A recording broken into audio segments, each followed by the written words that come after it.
Pembahasan pertama yaitu tentang deskripsi benda.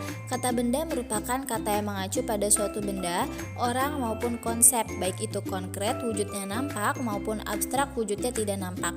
Kata benda konkret yaitu dapat berupa nama diri, nama jenis, nama zat, dan nama kumpulan. Contohnya seperti orang, binatang, atau zat air. Sedangkan contoh kata benda abstrak yaitu dapat berupa nama pekerjaan, nama sifat, dan nama ukuran. Contohnya seperti udara, ilmu, dan umur. Adapun salah satu karakteristik benda diantaranya yaitu dapat diikuti kata sifat. Pembahasan yang kedua yaitu tentang identifikasi diri. Pengertian nama diri adalah kata benda atau nomina yang dipakai untuk menamai orang, tempat, atau sesuatu termasuk konsep atau gagasan. Ada beberapa karakteristik nama diri dan keluarga, diantaranya yaitu nama diri dan toponimi, nama generik yang terletak di awal, dan nama spesifik yang terletak di akhir. Kemudian ada jenis-jenis nama diri, diantaranya yaitu ada nama diri Tuhan, nama benda bernyawa, nama benda tak bernyawa, dan lainnya. Dalam materi identifikasi diri, kita bisa mempelajari cara menuliskan nama keluarga dengan gelar kekerabatan, kemudian berdasarkan pangkat akademiknya dan berdasarkan status sosialnya. Selanjutnya pembahasan ketiga yaitu membahas materi tentang kalimat sapaan. Pengertian kalimat sapaan adalah seperangkat kata, morfem, frasa, atau ungkapan yang digunakan untuk menyapa atau memulai percakapan dengan lawan bicara. Ciri-ciri kalimat sapaan diantaranya yaitu penulisan huruf awal menggunakan huruf kapital, kalimat sapaan harus sesuai dengan situasi percakapan, kemudian dipengaruhi oleh adat istiadat, dan pemilihan bentuk kata sapaan dipengaruhi oleh sesuatu. Adapun contoh kalimat sapaan untuk orang yang lebih tua yaitu seperti selamat sore Pak, dan ada juga kalimat sapaan untuk teman sebaya, contohnya yaitu hai Ani, apa kabar? Pembahasan yang keempat yaitu membahas materi tentang prolog, dialog, dan epilog.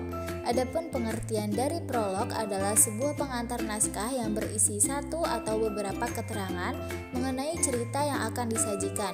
Kemudian pengertian dialog adalah sebuah percakapan yang dilakukan oleh dua tokoh atau lebih dengan maksud tertentu bertujuan untuk jalannya suatu cerita. Dan pengertian epilog adalah bagian akhir dari suatu sastra dan literatur, biasanya digunakan untuk menutup cerita. Dalam berdialog, kita harus bisa menghidupkan suasananya agar tidak membosankan. Salah satu caranya yaitu seperti mendengarkan dan memahami pembicaraan dari lawan bicara kita. Untuk contoh prolog, dialog, dan epilog bisa dilihat pada gambar mind mapping yang telah tertera. Pembahasan kelima adalah materi tentang jenis-jenis membaca dan membaca petunjuk. Pengertian dari membaca adalah suatu proses memahami makna atau pesan yang tersirat dari sebuah tulisan. Syarat-syarat membaca yaitu mengetahui apa yang akan dibaca, memahami isi bacaan, mampu menguasai kecepatan membaca, dan mengenal media yang ia gunakan saat membaca. Ada beberapa jenis membaca yang perlu diketahui. Pada umumnya, seseorang melakukan kegiatan membaca dengan dua cara, yaitu membaca dengan suara atau nyaring dan membaca tanpa suara atau senyap. Selanjutnya pembahasan tentang membaca petunjuk. Arti dari petunjuk adalah suatu tanda atau langkah yang berfungsi untuk memberitahu suatu pemakaian, cara, atau penggunaan sesuatu, seperti petunjuk meminum obat. Kemudian agar kegiatan membaca bisa dilakukan dengan optimal, maka sebelumnya kita harus mengetahui dulu bagaimana tata cara membaca dengan baik dan benar. Pembahasan keenam adalah materi tentang tata cara membaca puisi dan membaca teks. Pengertian puisi adalah salah satu jenis karya sastra yang penyajiannya singkat dengan menggunakan kata-kata indah dan memiliki makna yang dalam. Puisi dapat dibagi menjadi dua jenis, yaitu terdapat puisi lama dan puisi baru. Sedangkan pengertian prosa adalah suatu karya sastra yang berbentuk karangan bebas dan tidak terikat oleh unsur-unsur di dalam puisi.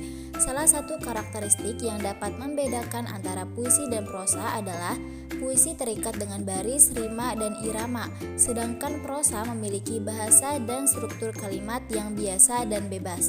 Aspek yang harus diperhatikan dalam membaca puisi yaitu pelafalan, jeda, intonasi, dan mimik wajah dalam membacanya. Begitu juga dengan membaca prosa, kita harus memperhatikan aspek-aspek tersebut kecuali mimik wajah dalam membacanya. Pembahasan yang ketujuh adalah materi tentang menulis tegak sambung. Pengertian menulis tegak sambung adalah kegiatan merangkai atau menggabungkan huruf demi huruf untuk membentuk kata dengan gerakan tangan yang bersambung. Salah satu manfaat yang bisa didapatkan oleh siswa jika mempelajarinya, yaitu siswa mampu menulis dengan cepat. Menulis tegak sambung dapat diajarkan melalui 3 tahap, yaitu menulis tangan sebelum kelas awal, menulis tangan di kelas awal, dan menulis tangan di kelas lanjut. Alat yang digunakan ketika menulis tegak sambung adalah pensil serta buku tulis halus atau buku tulis yang memiliki garis-garis kecil. Adapun langkah-langkah ketika menulis huruf tegak sambung antara lain menguasai huruf cetak, merangkai titik-titik, menjiplak huruf tegak sambung, menggunakan buku halus, mengulang dan membiasakan menulis huruf tegak sambung. Pembahasan yang ke-8 yaitu materi tentang ringkasan. Pengertian dari ringkasan adalah menyajikan suatu karangan atau peristiwa yang panjang dalam bentuk yang lebih singkat dari aslinya. Bentuk ringkasan dapat dibagi menjadi 2, yaitu ringkasan dalam bentuk sinopsis dan dalam bentuk simpulan. Ringkasan juga memiliki ciri-ciri, salah satunya yaitu tidak meninggalkan urutan dasar karangan. Adapun langkah-langkah dalam menyusun ringkasan yaitu dengan membacanya, menyeleksi, menulis, dan membandingkan. Kemudian selain ringkasan ada juga ikhtisar. Pengertian ikhtisar adalah sebuah objek tulisan yang dirangkum dan berbentuk ringkasan.